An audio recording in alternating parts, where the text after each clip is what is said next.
Hello दोस्तों, स्वागत है आप सभी का कंपैरेटिव पॉलिटिक्स की एक नई क्लास में।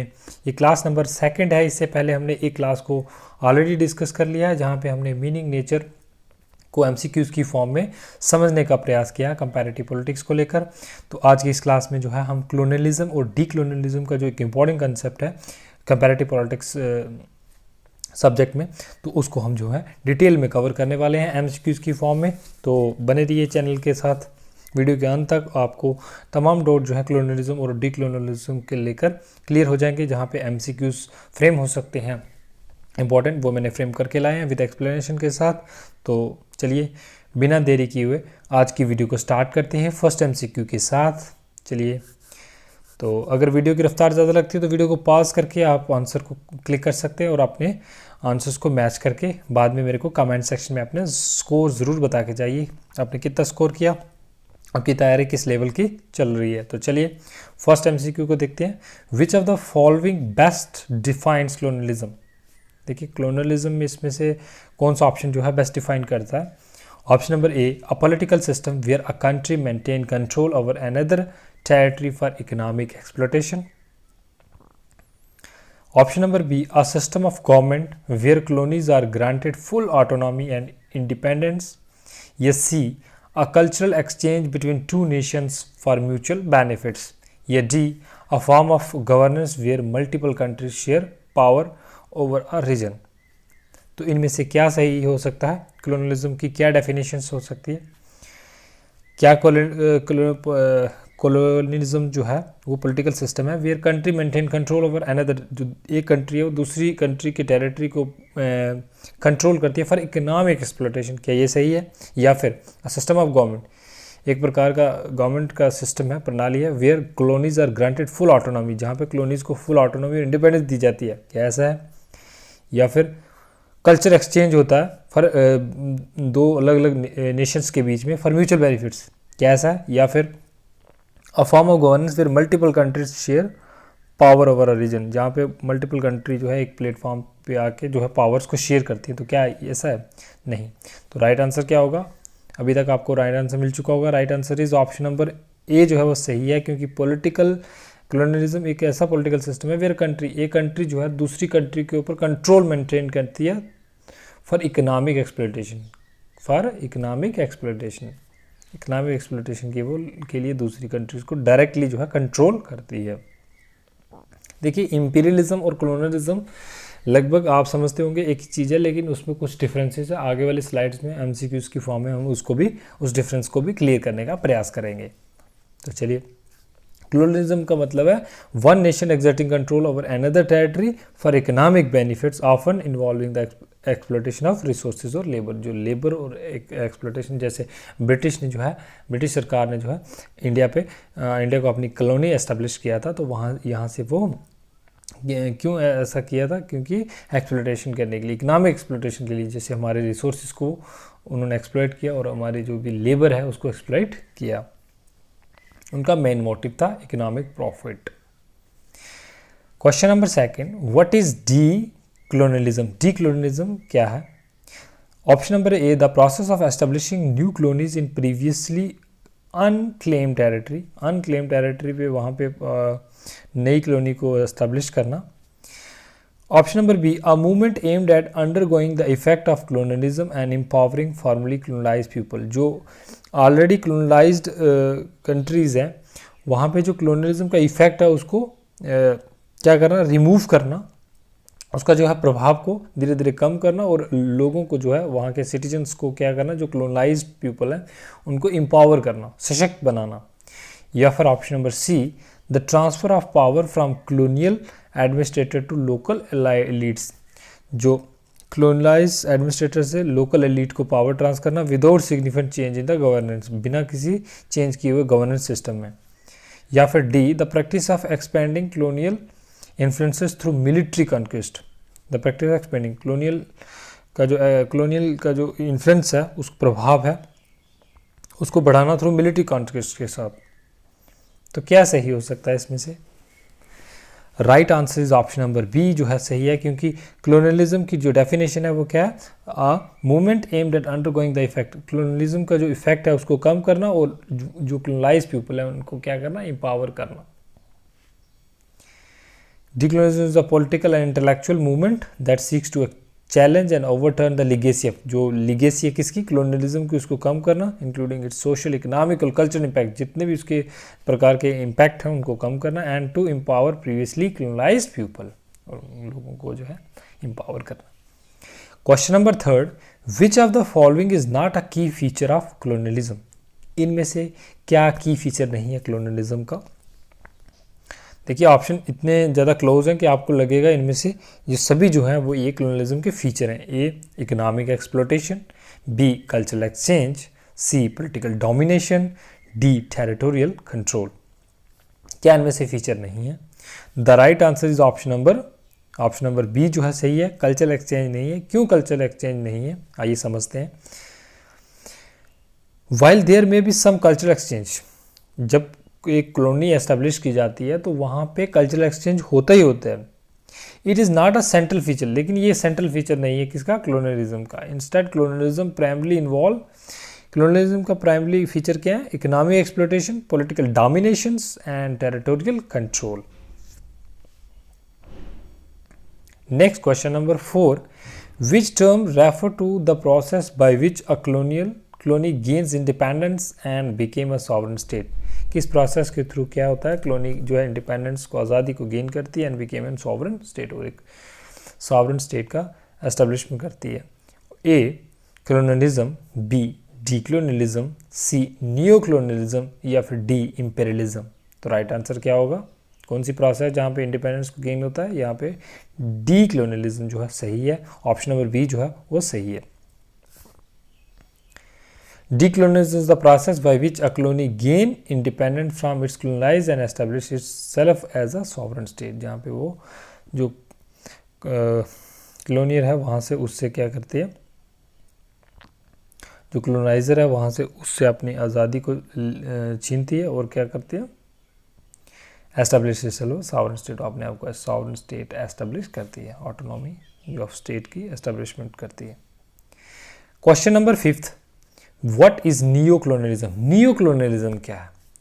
Option number A the revival of traditional colonial practice in modern time, जो रिवाइव करना, जो ट्रेडिशनल कॉलोनियल प्रैक्टिसेस हैं उनको रिवाइव करना, जैसे डायरेक्ट कंट्रोल करना, मिलिट्री एक्सपेंशन, ये सारी क्या होगी, जो ट्रेडिशनल कॉलोनियल प्रैक्टिस थी, डायरेक्ट गवर्नेंस सिस्टम को एस्टेब्लिश करना। तो ऑप्शन नंबर बी जो है, a form of colonialism where the colonizing power use indirect means to maintain control over a former colony. Indirect means का यूज़ करना, बिना directly political system या फिर गवर्नेंस सिस्टम को कंट्रोल किए हुए किसी कंट्री के ऊपर अपना इम्पैक्ट जमाना और उसको अपने हिसाब से, अपने रूल्स एंड रेगुलेशंस के हिसाब से रन करना, तो वो इनडायरेक्टली मीन्स के द्वारा। Option number C the process of dismantling colonizing, जो क्लोनलाइजिंग इंस्टीट्यूशन है उसको डिसमेंटल, उसको खत्म करना है, replacing them with the democratic, उसको डेमोक्रेटिक सिस्टम के साथ रिप्लेस करना। या option number D a movement advocating for the return of colonial territories to their indigenous populations, जो एक मूवमेंट को समर्थन करना for the return of colonial territory to their indigenous population, colonial territory की तरफ रिटर्न करना, ठीक है। तो कैसा है, द राइट आंसर क्या होगा, right answer is option number B जो है सही है, क्योंकि न्यू कॉलोनियलिज्म का मतलब क्या है, a form of colonialism where the colonizing power use indirect means, यहाँ पे इनडायरेक्ट मीन्स का यूज़ किया जाए टू मेंटेन, जैसे आज के टाइम पे देखा जाए तो कैसे एक कंट्री दूसरी कंट्री के सिस्टम को कंट्रोल करती है बिना उसको डायरेक्टली कंट्रोल किए हुए। जैसे आज भी देखिए बहुत सारे प्रिंसिपल्स हैं, जैसे हम दूसरी कंट्री के लिए उसको इकोनॉमिक रिसोर्सेज के लिए डिपेंड करते हैं, जो अंडर डेवलपमेंट कंट्री हैं दूसरे के रिसोर्सेज पे, जो डेवलप कंट्री है वहाँ पे उनसे टेक्नोलॉजी लेती हैं, तो ये इनडायरेक्टली उनके ऊपर डिपेंड है। तो ये भी एक तरह की कॉलोनी है, इसको न्यू कॉलोनियलिज्म की परिभाषा में रखा जाता है। New colonialism refer to continue economic political and cultural influence, ये कंटिन्यू रहना किसका, इकोनॉमिक पॉलिटिकल आर्थिक राजनीतिक और सांस्कृतिक जो इन्फ्लुएंस है वो किसी कंट्री पे रखना, by formal colonies power over their formal colonies often through indirect means such as economic dependency, जैसे मैंने अभी बताया इकोनॉमिक डिपेंडेंसी हो गया या टेक्नोलॉजी डिपेंडेंसी हो गया जैसे आज भी, ठीक है, पॉलिटिकल मैनिपुलेशन या फिर उस कंट्री के सिस्टम्स को मैनिपुलेट करना indirectly. Question number 6, which theorist is associated with the concept of internal colonialism, इनमें से कौन सा थ्योरिस्ट जो है वो इंटरनल कॉलोनियलिज्म के साथ बिलोंग करते हैं। Option number A Frantz Fanon, B Edward Said, C Karl Marx, D Max Weber. तो इनमें से कौन से थिंकर जो है इंटरनल कॉलोनियलिज्म के साथ बिलोंग करते हैं। Right answer is option number A जो है वो सही है, फ्रेंटस फैनन। फ्रेंटस फैनन जो है इंटरनल कॉलोनियलिज्म का कंसेप्ट डेवलप किया to describe the exploitation and marginalization of indigenous people, जो भी नेटिव पीपल्स हैं उनका कैसे एक्सप्लॉयटेशन हो रहा है फॉरनर के द्वारा with their by establishing colonies by their countries often by settler ruling elites. तो यहाँ पे इकोनॉमिक एक्सप्लोटेशंस या फिर एक्सप्लोटेशंस की बात करते हैं, जो मार्जिनलाइज सेक्शन है, जो कॉलोनाइज्ड पीपल हैं उनका कैसे एक्सप्लोटेशन हो रहा है, तो वो इंटरनल कॉलोनी का कंसेप्ट देकर वहाँ पे उसको क्लियरली डिफाइन करते हैं। तो ये टॉपिक जो है कॉलोनियलिज्म और डीकॉलोनियलिज्म, यहाँ पे अगर आपको इस तरीके से क्वेश्चन फ्रेम किए जाए, या तो उनकी डेफिनेशंस या उनकी कैरेक्टरिस्टिक्स या फिर उनके साथ कौन कौन से थिंकर जुड़े हुए हैं और उन्होंने कौन से इंपॉर्टेंट कंसेप्ट दिए, तो यही इंपॉर्टेंट क्वेश्चन इस टॉपिक से फ्रेम हो सकते हैं। तो मैंने उसको डिटेल में कवर करने का प्रयास किया है। आई होप वीडियो आपको अच्छी लग रही होगी। वीडियो अच्छी लग रही है तो प्लीज़ लाइक ज़रूर करके जाइए, लाइक करने में कंजूसी नहीं की है। चलिए नेक्स्ट क्वेश्चन के साथ आगे बढ़ते हैं।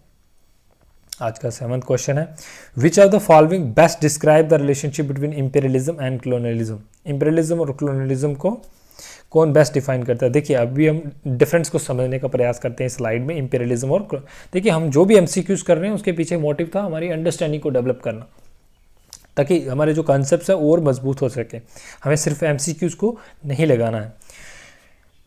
Option number A, imperialism is a broader concept. हम यहाँ पे इंपीरियलिज्म और देखिए कॉलोनियलिज्म के डिफरेंस को कैसे इस एमसीक्यू के थ्रू कवर करने का प्रयास करते हैं। देखिए imperialism is a broader concept that encompasses colonialism as one of its form। imperialism जो है एक broader term है that उसी के अंदर जो है उस colonialism उसका टाइप है as one of its form, उसी का एक प्रकार है। B, colonialism is a broader, क्या colonialism broader concept है that encompasses, उसमें जो है imperialism एक प्रकार है उसकी। या C, imperialism और colonialism दोनों synonymous हैं, एक दूसरे के साथ मिलते जुलते हैं, सेम टर्म्स हैं, नो डिस्टिंक्ट, उनके बीच में कोई डिफरेंसेस नहीं है। या D, imperialism refer to the process of decolonization. Imperialism का मतलब है process of decolonization, while colonialism refer to the establishment of colony. Imperialism का मतलब है कि डीकॉलोनाइजेशन होना, किसी कॉलोनी से उसके जो इम्पैक्ट है, इम्पैक्ट है कॉलोनी के जो इम्पैक्ट है उसको धीरे धीरे रिमूव हटाना, तो वहाँ पे जो है लोगों को एम्पावर करना, क्या वो इंपीरियलिज्म है। या फिर colonialism refer to the establishment colonies को एस्टैब्लिश करना। तो इनमें से सही आंसर क्या होगा, सही है ऑप्शन नंबर ए। इंपीरियलिज्म जो है एक ब्रॉडर कंसेप्ट है, वाइल कॉलोनियलिज्म उसका एक प्रकार है। देखिए इंपीरियलिज्म के अंदर एक system of domination and expansion है, of which colonialism is a one form, specific form, उसकी एक प्रकार है। Imperialism can involve various method of exerting. Imperialism के बहुत सारे मेथड हो सकते हैं, जिसमें से एक है कॉलोनाइजेशन, ठीक है, उसमें उसके बाद उस इकोनॉमिक डोमिनेशन या फिर पॉलिटिकल इन्फ्लुएंस। तो ये सारी जो है प्रकार, मतलब इंपीरियलिज्म डायरेक्टली भी हो सकता है और इनडायरेक्टली भी हो सकता है। Next question number 8, which of the following factor contribute to the decline of colonialism in the 20th century. कौन से फैक्टर्स हैं जिसके कारण क्या हो रहा है, कॉलोनियलिज्म का जो इफेक्ट है या फिर कॉलोनियलिज्म का धीरे धीरे जो है क्या हो रहा है, डिक्लाइन हो रहा है। Option number A, economic dependency of colonized power on their colonies. B, rise of nationalist movement in the colonized territory. या C, global anti colonial sentiments fueled by the principle of self determination.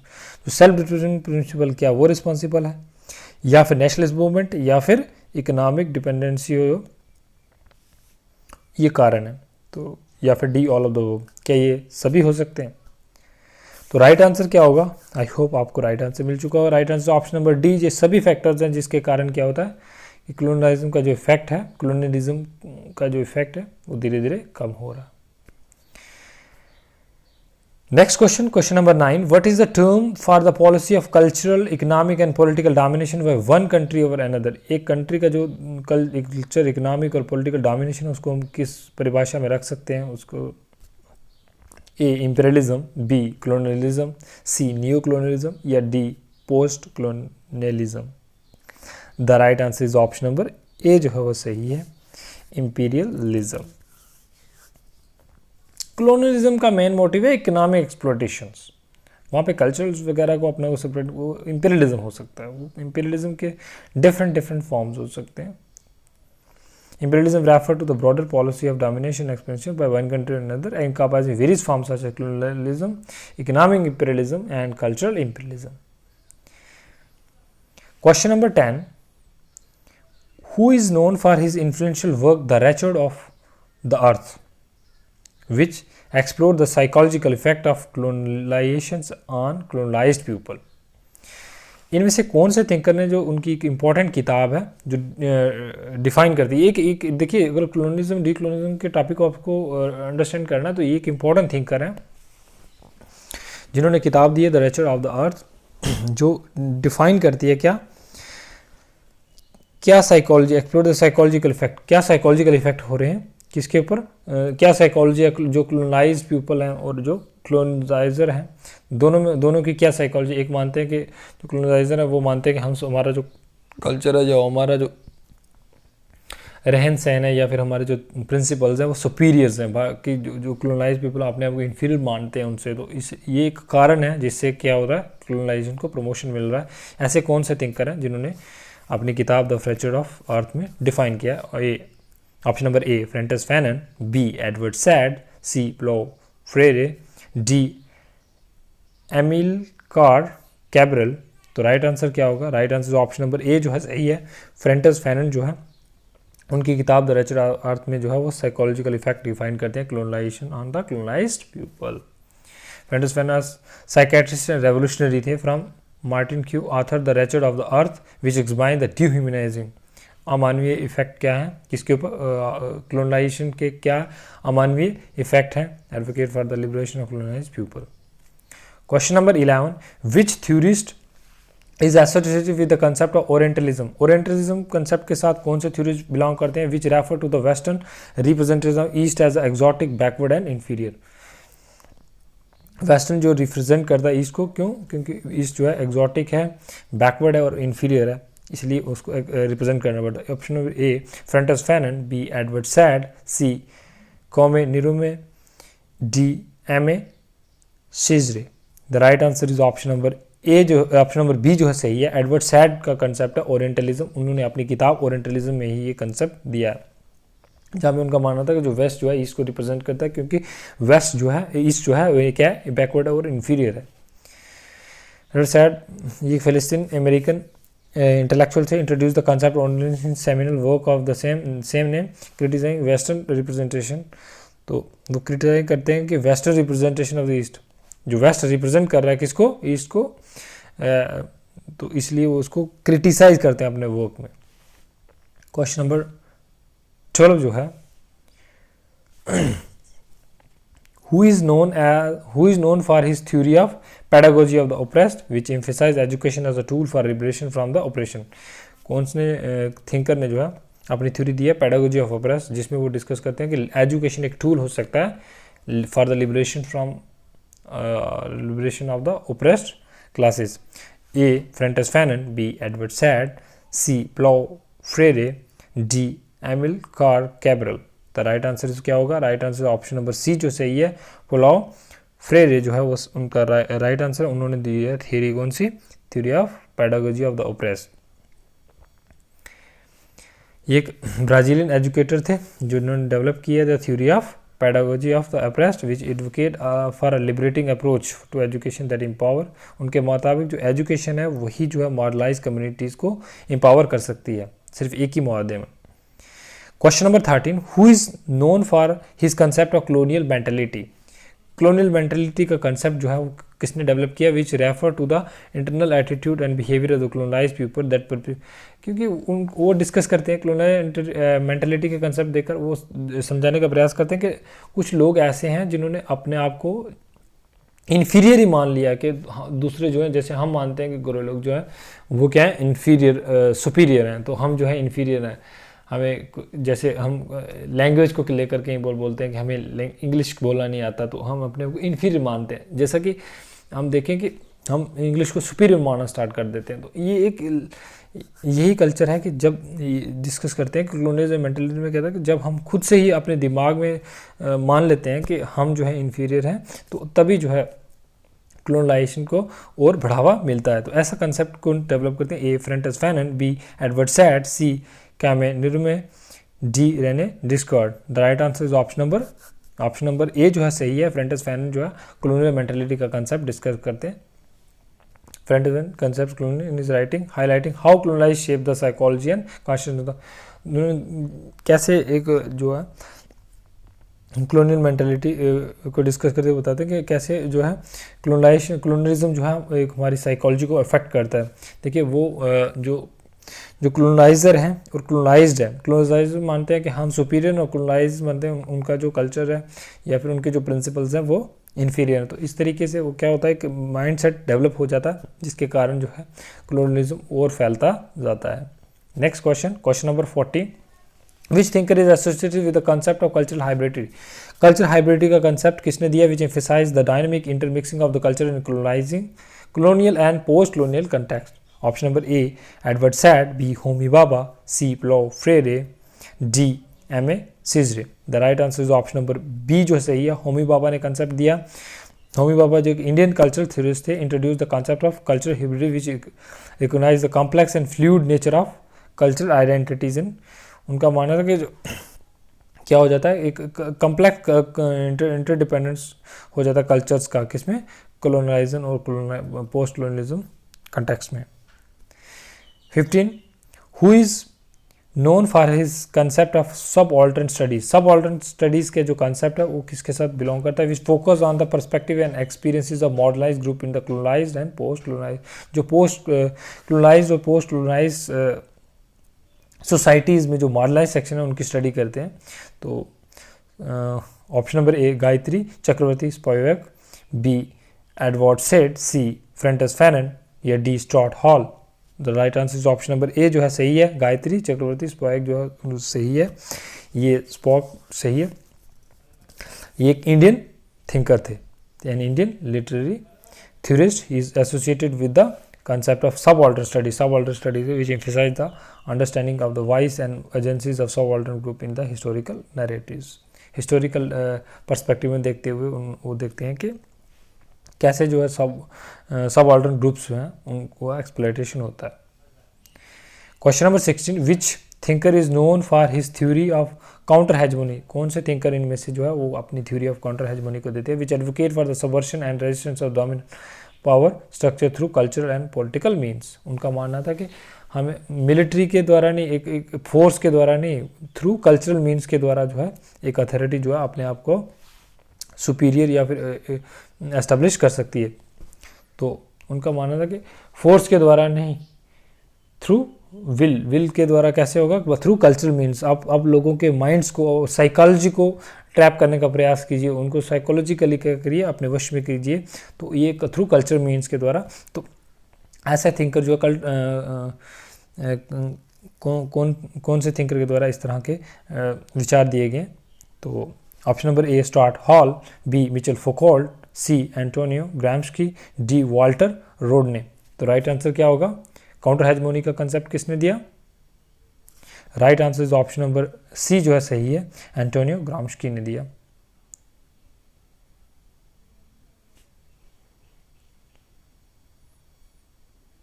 Italian Marxist philosopher introduce the concept counter hegemony. Counter hegemony का concept दिया as a part of his broader theory of culture hegemony. उन्होंने देखा कि आज के time पे कैसे जो है कल्चर के द्वारा जो है हेजमोनी को एस्टेब्लिश किया रहा है, emphasising importance of cultural and ideological struggle in challenging dominant power structure. जो भी डोमिनेंट पावर स्ट्रक्चर है उनको कल्चरली कैसे जो है आइडियोलॉजी को कंट्रोल कर, emphasising importance of cultural and ideological struggle in challenging, जिन्होंने जो कल्चरल आइडियोलॉजिकल स्ट्रगल चल रही हैं, जब मूवमेंट चल रही है, उनको एम्फसाइज किया, उन पर जोर दिया, ताकि जो है जो डोमिनेंट पावर स्ट्रक्चर जो भी फोर्सफुली या फिर रूल कर रहे हैं उनको कैसे चैलेंज किया जा सके। तो ये काउंटर हेजमोनी का कंसेप्ट भी देते हैं। Who is known for his critique of the civilizing mission of colonialism and its impact on indigenous peoples, particularly in the Caribbean?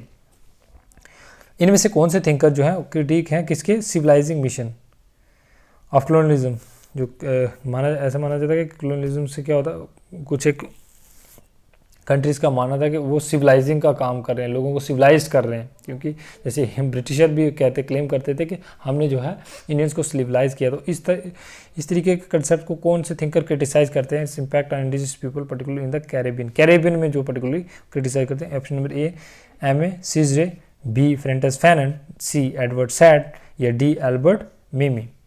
The right answer is option number A जो है वो सही है। MA. सीजरे जो है वो सिविलाइजिंग मिशन ऑफ colonialism को criticise करते हैं। अब Martinican poet and politician criticise the notion of the civilising mission in seminal work discourse on the colonialism। उनका वर्क का क्या नाम है? Discourse on colonialism which explore the violence and dehumanisation inherent in the colonial practice. वो colonial practices में जब भी एक कंट्री दूसरी कंट्री में कॉलोनी अपनी एस्टेब्लिश करती है तो वहाँ पे किस प्रकार के वायलेंस होते हैं और किस तरह के अमानवीय व्यवहार किया जाता है लोगों के साथ, सिटीजन्स के साथ, तो उसको जो है वो डिस्कस करते हैं। Question number 19, who is known for his concept of coloniality of power. Coloniality of power के कंसेप्ट को दिया है जिन्होंने, which emphasise the enduring structure of colonial domination and exploitation in the modern world, जिसमें वो discuss करते हैं कि कैसे जो है किस प्रकार के स्ट्रक्चर जो हैं वो कॉलोनियल डोमिनेशन और एक्सप्लॉयटेशन को एक्सपेंड करते हैं, प्रमोट करते हैं इन द मॉडर्न वर्ल्ड, आज के युग में। Option number A Walter Rodney, B Anibal Quijano, C Frantz Fanon, D Paulo Freire. The right answer is option number B Anibal Quijano जो है राइट आंसर है। उन्होंने जो है कॉलोनियलिटी ऑफ पावर का कंसेप्ट दिया, जहाँ पे वो आज के मॉडर्न युग में जो है किस प्रकार के स्ट्रक्चर्स हैं वो कॉलोनियल डोमिनेशन एंड एक्सप्लॉयटेशन को प्रमोट कर रहे हैं। ये एक पेरुवियन सोशियोलॉजिस्ट थे, introduce the concept of coloniality of power to describe the ongoing effect of colonialism on the global power के ऊपर किस प्रकार के इफेक्ट पड़े रिलेशनशिप में। आज के कंटेक्स्ट में जो है उन्होंने डिफाइन करने का प्रयास किया कॉलोनियलिज्म को। Question number 19, which thinker is associated with the concept of decolonial feminism. Decolonial feminism, अब फेमिनिज्म के पर्सपेक्टिव को किस थिंकर ने डिस्कस किया? Which seeks to challenge both colonial and patriarchal, जो जिन्होंने कॉलोनियल और पैट्रियार्कल फॉर्म को एक साथ जो है उसका जो डोमिनेशन है या ऑपरेशन है उसको क्रिटिसाइज किया, चैलेंज किया।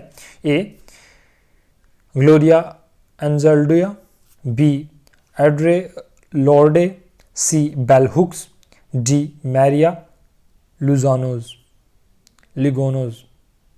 मैरिया Lugones. Right answer is option number D जो सही है, मैरिया लुगोनोज जो है वो राइट आंसर है, जिन्होंने डी कॉलोनियल फेमिनिज्म का कंसेप्ट, जो फेमिनिस्ट थिंकर थे। Maria Lugones an Argentina feminist philosopher is known for her work on de colonial feminism which centers the experience and perspective of marginalized women, जो marginalized women जो वंचित औरतें हैं, and seeks to dismantle intersecting system of oppression, जो भी operation हो रहा है, जो भी उनका एक्सप्लॉयटेशन हो रहा है, उसको उन्होंने क्रिटिसाइज किया है। Question number 20, who is known for his theory of dependency which argue that underdevelopment in the global south is a result of unequal relationship between core and peripheral countries shaped by colonialism. Option number A Francis Fanon, B Amilcar Cabral, C Walter Rodney, D Edward Said. तो right answer क्या होगा? Right answer is option number C जो सही है, Walter रोडने जो है dependency theory को discuss किया। तो आज का लास्ट क्वेश्चन है question number 21, which concept is associated with Edward Said work Orientalism. Orientalism के साथ कौन सा कंसेप्ट जो है जुड़ा हुआ? A coloniality of power, B counter hegemony, C cultural hybridity या D representation of the East as exploited and inferior by the West. Right answer is option number D जो है सही है, representation of the East as a. तो ये आज का last question था। आई होप वीडियो आपको अच्छी लगी होगी। कैसी लगी वीडियो कमेंट सेक्शन में ज़रूर बताएं। तो बने रहिए चैनल के साथ। किसी और लेक्चर के ऊपर जो है हम जल्दी वीडियो अपलोड करने वाले हैं कंपैरेटिव पॉलिटिक्स के अनदर टॉपिक्स को लेकर। तो थैंक्स फॉर